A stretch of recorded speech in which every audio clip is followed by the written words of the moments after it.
মারুফ আপনি লিখেছেন, প্রধানমন্ত্রী বলেছেন বাংলাদেশ ও মিয়ানমারের একটি অংশ নিয়ে পূর্ব তিমুরের মতো খ্রিস্টান দেশ বানানোর চক্রান্ত চলছে। এ বিষয়ে মন্তব্য জানতে চাই। ভাই মারুফ, বিষয়টি আমাদের চোখে পড়েছে। বাংলাদেশের চট্টগ্রামের পার্বত্য অঞ্চল এবং মায়ানমারের কিছু অঞ্চল নিয়ে ইন্দোনেশিয়ার পূর্ব তিমুরের মতো এবং আপনার দক্ষিণ সুদানের মতো এখানে খ্রিস্টান রাষ্ট্র গঠন করার পায়তারা চালানো হচ্ছে। প্রধানমন্ত্রীর সাথে আমরা পরিপূর্ণ একমত। মাননীয় প্রধানমন্ত্রী সঠিক বলেছেন এবং এই একই কথা গত 10-20 বছর ধরে আলেমুল আমরা কিন্তু বলে আসছেন। বিদেশি যে এনজিওগুলো আছে তাদের বড় অংশ এবং দেশে তাদের দালাল যারা আছে, তাদের দোসর এবং এজেন্ট যারা আছে, এরা বিশেষ করে ফজলে হাসান আবেদের প্রতিষ্ঠান, আরও যে সমস্ত প্রতিষ্ঠান আছে, বন্ধু সোশ্যাল সহ এই সমস্ত প্রতিষ্ঠানগুলো নানাভাবে তারা আমাদের দেশের কৃষ্টি কালচারের উপরে একের পর এক আঘাত করে চলেছে। অধিকারের নাম দিয়ে তারা আমাদেরকে এমন সব জিনিস গেলাচ্ছে এবং আমরাও গোগ্রাসে গেলছি যেগুলো রীতিমতো বিষ, এবং সেগুলো আমাদের সমাজকে ধ্বংসের দ্বারপ্রান্তে নিয়ে যাচ্ছে। সেক্স এডুকেশনের নামে আমাদের তরুণদের, আমাদের কিশোরদের স্বভাবজাত লজ্জা তারা দূর করে দিচ্ছে। অতি সম্প্রতি আমরা দেখছি একজন ব্রিটিশ মন্ত্রী রীতিমতো শিশুদেরকে যৌনশিক্ষা দেওয়ার বিরুদ্ধে বক্তব্য রেখেছেন এবং এর যে ভয়াবহ ক্ষতি তারা ইতোমধ্যে নিজের চোখে দেখতে পাচ্ছেন সেটি তারা আঁচ করে এর বিরুদ্ধে তারা কথা বলা শুরু করেছেন।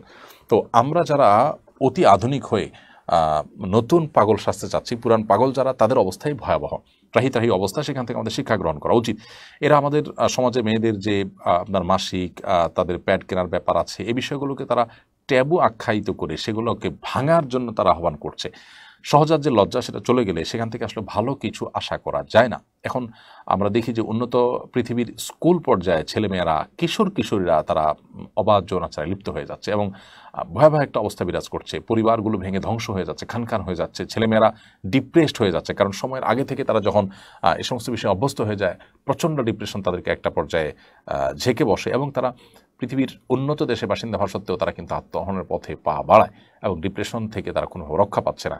অতএব আমাদের তরুণদেরকে, আমাদের যুবকদেরকে, আমাদের কিশোরদেরকে যৌনশিক্ষার নাম দিয়ে তাদের স্বভাবজাত লজ্জাকে ভেঙে ফেলা, এটা একেবারেই অপ্রয়োজনীয় কাজ। যতটুকু তাদের এ বিষয়ে ধারণা নেওয়া দরকার ততটুকু বাবা মা ঘরোয়া পরিবেশে তাদেরকে দেবেন, এটুকুই যথেষ্ট।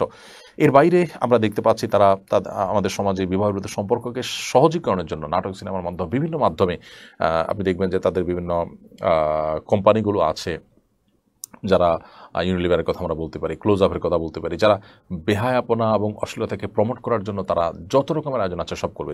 এই জাতীয় যত নাটক সিনেমা আছে সবগুলোর স্পন্সর তারা হয় এবং এই জাতীয় ক্যাম্পেইনগুলো তারা করে থাকে সাধারণত।